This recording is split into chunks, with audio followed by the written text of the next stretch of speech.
बातम्यांचा वेगवान आढावा। मुसळधार पावसामुळे हिंगोलीच्या बन आणि बरडा या दोन गावच्या शिवारामध्ये पूर आलाय। या परिसरामधल्या महादेवाच्या मंदिराला सुद्धा पुराचा वेढा। एका पुजाऱ्यासह अन्य दोघे या पुरामुळे महादेवाच्या मंदिरामध्ये अडकून पडले। हिंगोलीमध्ये ओढ्याला पूर आल्यामुळे महादेव मंदिरामध्ये अडकलेल्या 3 जणांची ग्रामस्थांनी सुटका केली आहे। दोरीच्या सहाय्याने गावकऱ्यांनी या 3 जणांना पुराच्या पाण्यामधून बाहेर काढलं। मुसळधार पावसामुळे हिंगोलीच्या सेनगाव ते साखरा महामार्गावरची वाहतूक बंद झाली। पुराचं पाणी रस्त्यावरून वाहत असल्यामुळे 17 गावांचा संपर्क तुटलाय। पुलाचं काम सुरू असल्यामुळे बांधलेला पर्यायी रस्ता सुद्धा वाहून गेला। अकोल्याच्या बाळापूरमध्ये ओढ्याला आलेल्या पुरामुळे बाळापूर शेगाव वाहतूक बंद। शेगाव अकोट मार्गावरच्या मन नदीला आलेल्या पुरामुळे वळण मार्ग पाण्याखाली। अकोल्याच्या बाळापूर तालुक्यामधल्या पारस परिसरामध्ये मुसळधार पाऊस कोसळतोय। पारस गावाला नदीचं स्वरूप आलंय। शेतामध्ये पावसाचं पाणी सुद्धा साचून राहिलंय। बुलढाण्याच्या लोणार तालुक्यामधल्या हिरवड गावाला पुराच्या पाण्याचा वेढा। नदी नाले ओढ्याचं पाणी अनेकांच्या घरामध्ये शिरल्यामुळे मोठं नुकसान झालं।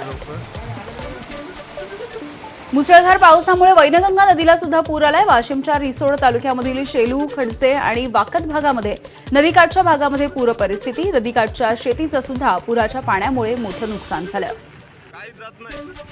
अकोला आणि बुलढाणा जिल्ह्याला जोडणाऱ्या शेगाव अकोट राज्य महामार्गावरची वाहतूक ठप्प झाली आहे। पावसाने मन नदीच्या पुलावरून पाणी वाहत असल्यामुळे ही वाहतूक ठप्प। बुलढाण्याच्या लोणार तालुक्यामध्ये मुसळधार पावसाने पांगराडोळे गावामध्ये पुन्हा एकदा शेतामध्ये पाणीच पाणी झालंय। अनेक नागरिकांच्या घरामध्ये पाणी शिरल्यामुळे घरामधल्या साहित्याचं नुकसान। वाशिमच्या मंगरुळपीर तालुक्यामधल्या कंजरा गावासह शेलू बाजार परिसरामध्ये ढगफुटीसारखा पाऊस झाला। या पावसामुळे शेकडो हेक्टरची शेती पाण्याखाली गेली आहे। कंजरा ते पिंपरी खुर्द या गावांचा संपर्कही तुटला। मुसळधार पावसामुळे बुलढाण्याच्या लोणार तालुक्यामधल्या टिटवी, कुंडफळ, बोरखेडी, गुंधा हे लघु प्रकल्प 100% भरले आहेत। नदी आणि ओढ्याकाठावरच्या नागरिकांना सुरक्षित ठिकाणी हलवण्याच्या प्रशासनाच्या सूचना। बीडच्या माजलगावमध्ये कोथाळा गावच्या सरस्वती नदीला पूर आलाय। जनजीवन विस्कळीत। कोथाळा आणि शिरसाळा गावचा संपर्क तुटला। खरीप हंगामामधल्या पिकांना याचा काहीसा फायदा होऊ शकतो। जालना जिल्ह्यामधल्या परतूर आणि मंठा तालुक्यामधील 6 महसूल मंडळामध्ये अतिवृष्टीची नोंद।